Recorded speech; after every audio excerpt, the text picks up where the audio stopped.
How's it going, guys? So today we're going to do a CCV replacement on an E46. This one already has the cowling out of it, and it's raining outside. So you know how it works with E46s. If it's raining, you got the cowling in, you can see it drips water back here, and I would almost lay money that number 6 cylinder spark plug hole is full of water. That's fine, we'll take care of that.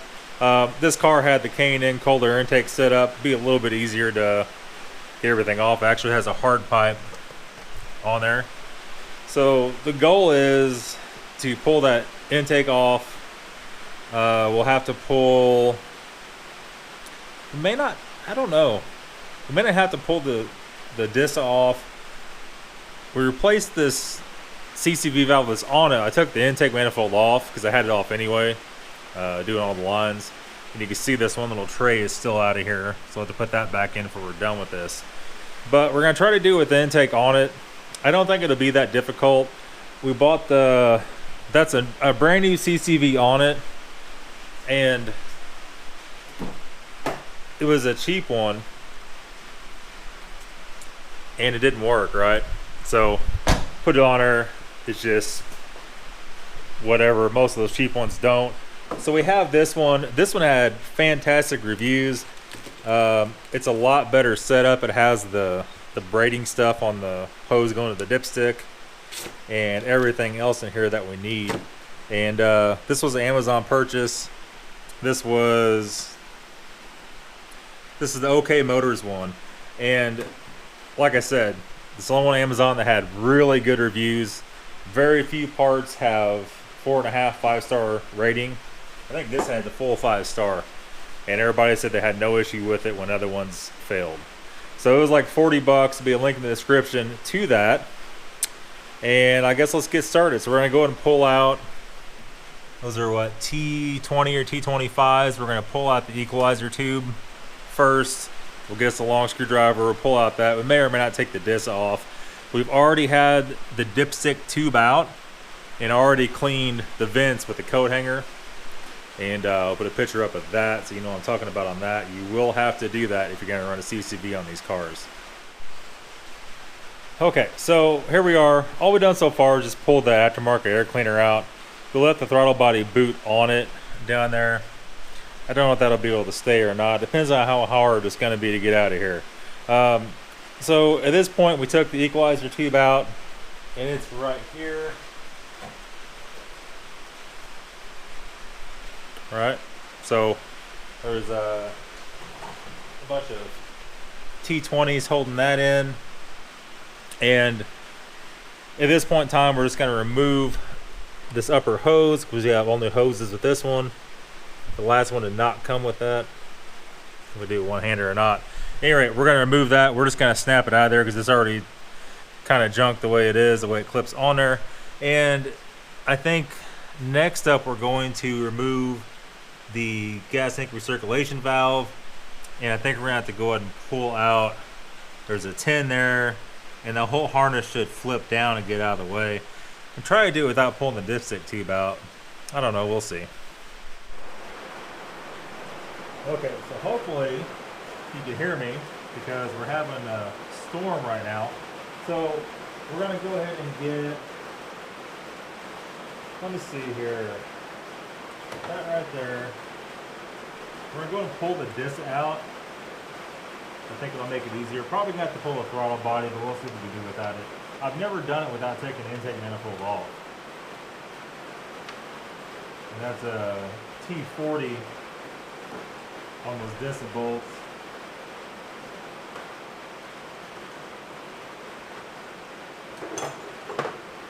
But the disc bolts, it all depends. If somebody's replacing or put the wrong ones in, it could be smaller too.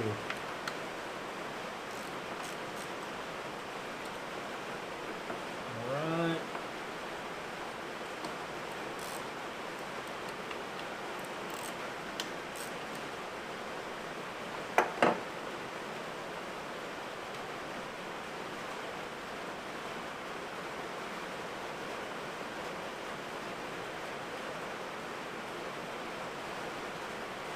Spin that out of there. We're probably gonna have to pull the dipstick tube out. But you have our pan under it, so that's fine.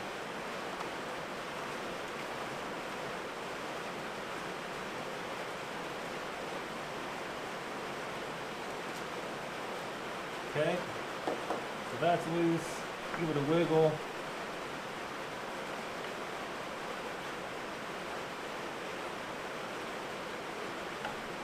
There we go. Come up in the bracket. We had this out. I think we already tested this once before. Yeah, I mean it's pretty decent. Kind of set that off to the side, and we already pulled the 2 10s out of the wiring harness there, so that's fine. And then I think next we're gonna pull that 13.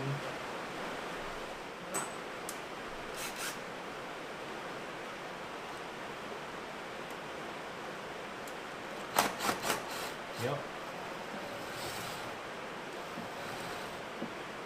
I like this little brushless Makita. It's very powerful, and as you can hear, it doesn't hammer until, like my quarter cable, it was a good 1/4" drive impact, but when you're running a screw or taking a bolt off, the hammer part will go off all the time. And this brushless doesn't do that. It only once it gets a lot of pressure, then it'll start hammering. And when you're running a bunch of screws in like a building or doing metal siding or roofing, that's good because it doesn't hurt your ears so damn bad. Okay, so our dipstick's loose. We probably won't pull that out just quite yet. We'll leave it kind of dangling. Unplug the ICV. There we go, pushing on the button. Take the screwdriver, pop it out. That's out. And yeah, let's go ahead and just pull that throttle body boot. It's only 2 screws. Take the 4 bolts out of the throttle body itself and just be done with it. Let's go ahead and do that right now. Okay, so let's pull the throttle body off. It has 4 10s in it to hold it on. I didn't do it on camera because I figured you didn't want to watch that. And M52 TU, so 1999 and 2000 cars are called the M52 TU, and then 2001 it goes M54, and M52 TUs have a throttle cable. You have to unhook that, and they have the round plug-in, and M54 has a push plug-in. Well, the round plug-in here is a turn style plug-in. If you guys do this job, then you have traction control lights on and ABS lights on and all that crap. That's probably this plug-in. You got to make sure when you push it in and you get it right so it goes all the way down when you turn. If it doesn't seat in properly, you'll have that problem. So this guy here looks pretty good. We'll set him back off to the side, and then that semi exposes our CCV, which is going to be tucked up under this front intake runner, and go ahead and disconnect that. I wish I could just break that off there, but I can't. So we're going to have to actually unbolt the CCV now from the intake manifold. To be totally honest with you, there's a reason why I don't do it like this, why I pull the intake manifold off. I think in the long run, you're going to save time, because you could, right now you can pull the intake, you can pull the injector harness off, this pops off, take the injector rail out, I think there's 4 bolts in that, 4 10s, and then you just go along with the impact and take the manifold bolts out. And there's one big 16 mil bracket nut that holds to the block. Once you do that, you just pull the whole thing out. There's 2 vacuum lines in the back. I like doing that because then you can address all your vacuum problems on the back. And if there's any other issues, you can fix them real easily. Now, if you have one of these cars that has 150,000 miles on it, and you have not done the plastic water tubes that go under, one goes up into the back of the head, one goes over here to the back of the timing chain housing. And if you have not done those, that'd be a good time to spend $30 and buy some of those. It's like 15 bucks a piece. If you shop around, you can find Gates brand for that. We've even used China brand, had no issues whatsoever. But they do rot, they do turn like a cardboard type substance. and they can blow out on the highway if you let one go too long. And we're gonna leave the ICV in place on this one, I believe, because that shouldn't interfere with what we're doing right here. And then we're gonna go down. I'm going to pull this little vacuum line off, replace this when we were in here. Almost feeling weird like it was breaking down already. We have had problems with that in the past. So M52 TU, that vacuum line goes up here to the fuel rail. That does not go into the fuel rail, the pressure regulator up here. The pressure regulator is under the car. And the M54 does not have the vacuum line. That has to be capped on the CCV. So, yeah. Let's go ahead and get to it. Okay, so all we've done here at this point, we take in, I'll just show you. It's such a hard spot to get in there and film. I'll have to show you external, Ed. Okay, here's your oil drain tube. It sits there like this. This goes your valve cover, this goes the vacuum lines to the log up top, and this is the one we just pulled off. So make sure to disconnect your drain tube. I did that whenever I pulled the dipstick tube loose. And so we haven't pulled this out yet because it's probably going to leak oil. Right now, we're going to try to fish this thing out of here. And this is what I don't like about it. It's putting the new one in without shearing it in half. And a lot of guys, a lot of shops, you see this a lot, whenever they put it in, they'll twist it too hard and they'll crack it right there. That's the most common shop mistake that I see on those. Okay, so here it is.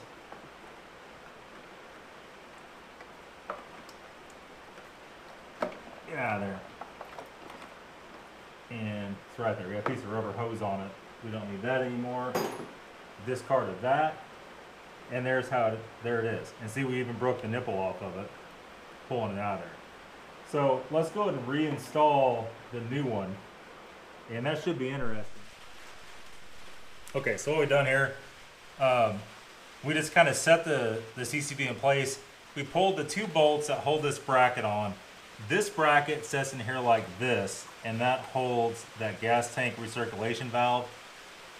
That's going to be an issue when we go to put the hose back on that goes from the valve cover.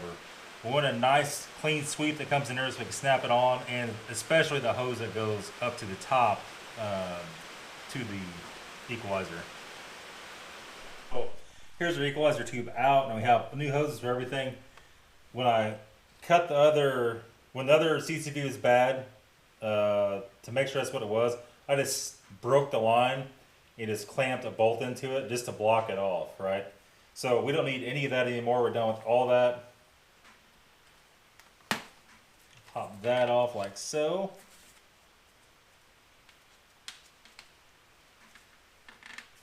This thing just reeks of old gas.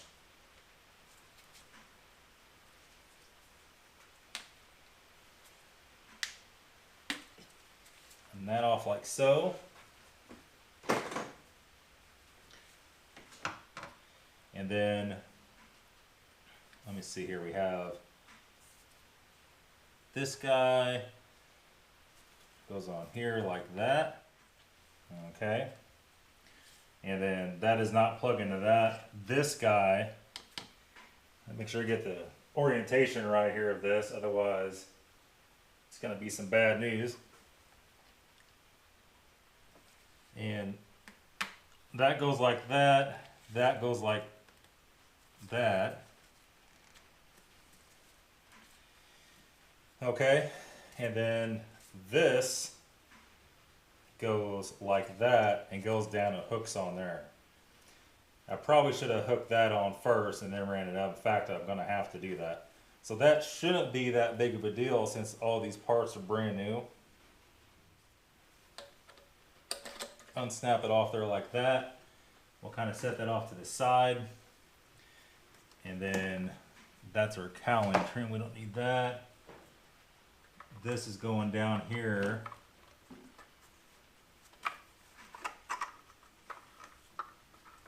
Something like that. And this is where it gets difficult. Oh, I think we got it. I think we got it. Yep. There it is. You hear it snap? Ew. The power steering hoses are going to need some attention. They're pretty gooey. Okay, so that gives us that sticking up through there. Now before we put this top on, let's go ahead and get, we got 2 hoses left. We got this guy and this guy.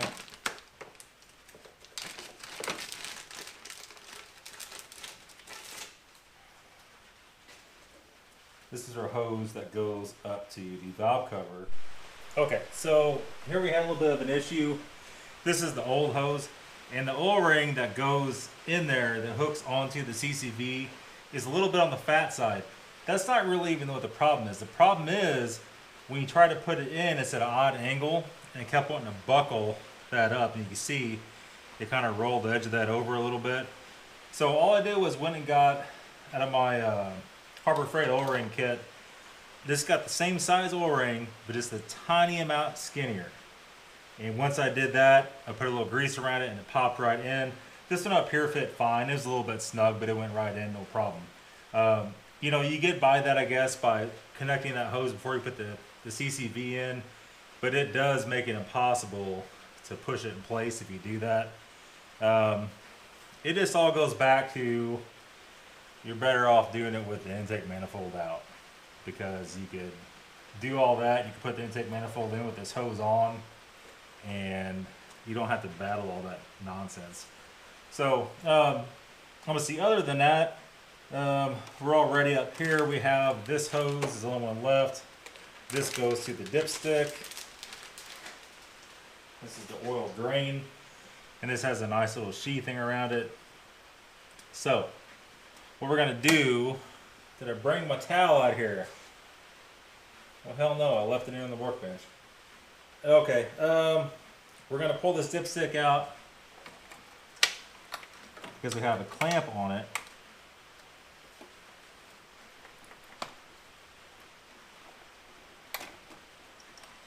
And if you pull this dipstick out, there's a few things you have to be aware of, or things aren't going to work out for you going back in.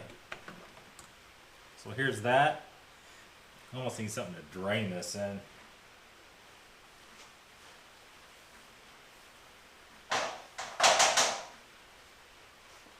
Clean enough right now.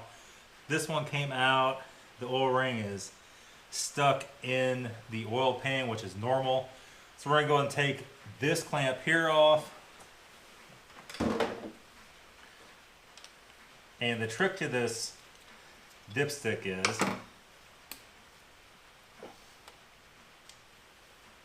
put that over here out of the way.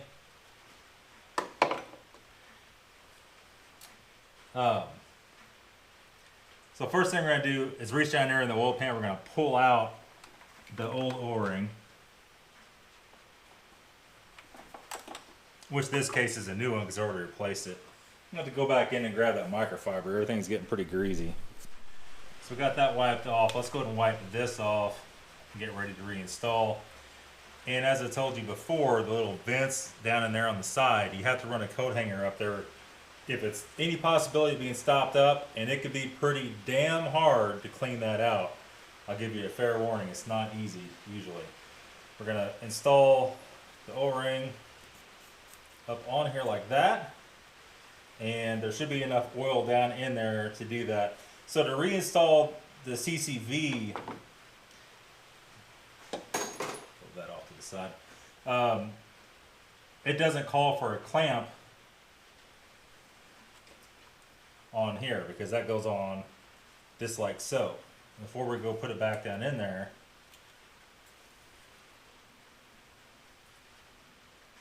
let's go ahead and fit it up. There we go.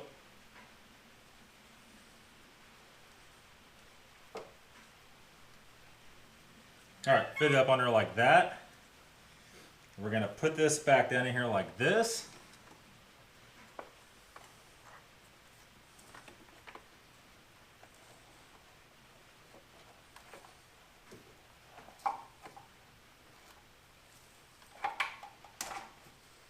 Okay, and that goes right there. We're gonna flip this hose it's gonna have to go up under this box. Something like that. And then we should be able to turn that to push that on the bottom of the CCV.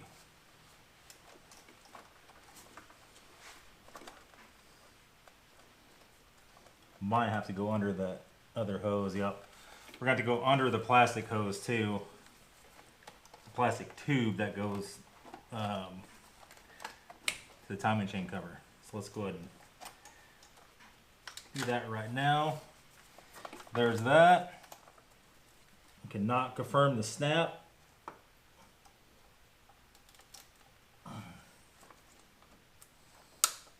Oh. I don't know. It's just like you're never 100%. I'll try to pull it off and see. It seems like it's locked. It's just such a sketchy situation. Those plastic hoses just really don't work. I feel like whenever you do these CCVs, you're making the car unreliable. That's why we always use the catch can. But the catch can has its drawbacks too. The catch can you have to dump constantly, sometimes even twice or 3 times a week. So anyway, we should be good on that. It's only the drain. It looks like it's snapped in. There's never any way to 100% tell. I'll try to pull it off. It seems like it's latched. And basically we're just going to reassemble everything here. And while the camera's on, we'll go ahead and do this guy. Anyway, I will have a full-out legitimate kit in the Amazon store, and I'm going to throw away that one everybody said was fantastic because they didn't know what they were talking about.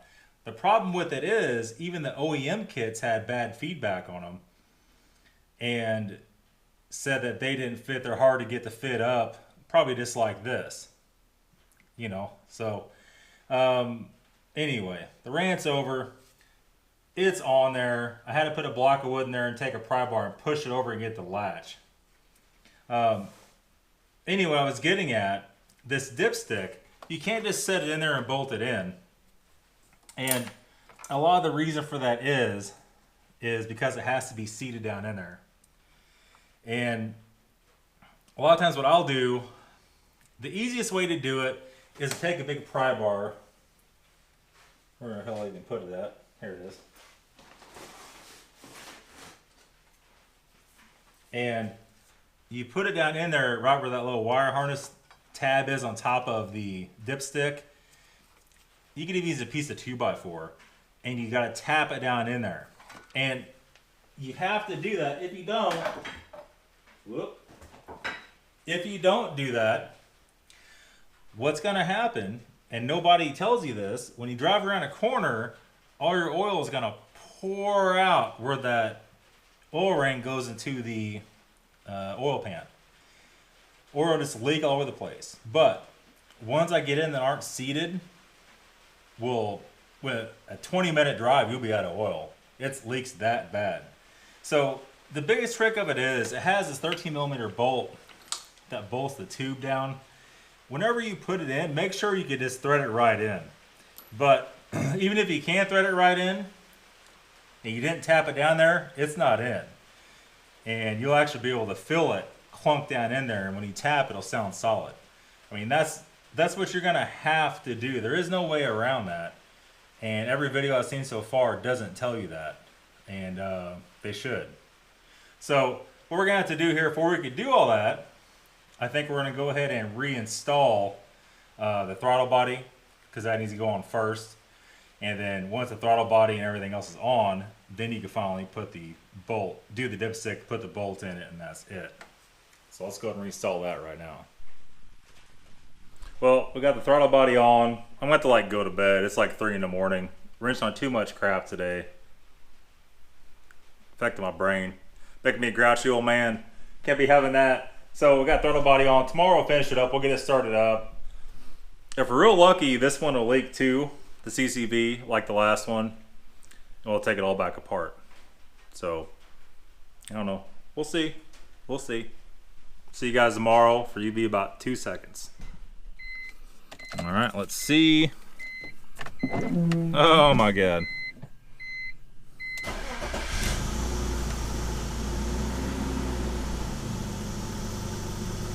running smooth right now.